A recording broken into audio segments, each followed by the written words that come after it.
దేవుని పరిశుద్ధ గ్రంథములో నుంచి చూడండి. లూకా సువార్త 12వ అధ్యాయం 7వ వచనాన్ని మనం చదువుకుందాం.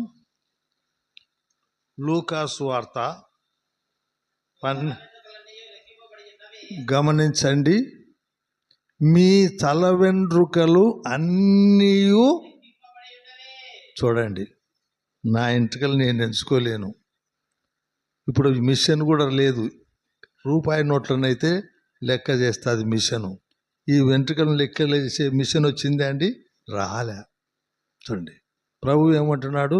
మీ తల వెంట్రుకలన్నీ లెక్కింపబడి ఉన్నవి, భయపడకుడి, మీరు అనేకమైన పిచ్చుకల కంటే శ్రేష్ఠులు కారా. మన తల వెంట్రుకలన్నీ లెక్కించినాడా, లెక్కించలేదా? ఈరోజు ప్రభు దినం కాబట్టి అందరూ తల స్నానం చేసింటారు. చూడండి, ఏ వెంట్రుకలు రాలినాయో అంటే ఆయన సులువు చొప్పున ఏ వెంట్రుక నంబర్ రాలనో ఆ నంబరే రాలుతాయి.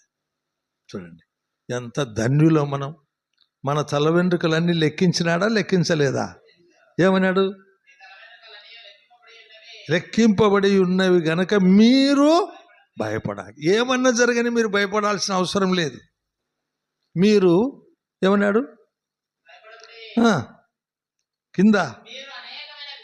మీరు అనేకమైన పిచ్చుకల కంటే శ్రేష్ఠులు కారా. మీ అవసరాలన్నీ నేను తీరుస్తానంటున్నాడు. మీ తొందరలన్నీ తప్పిస్తానంటున్నాడు.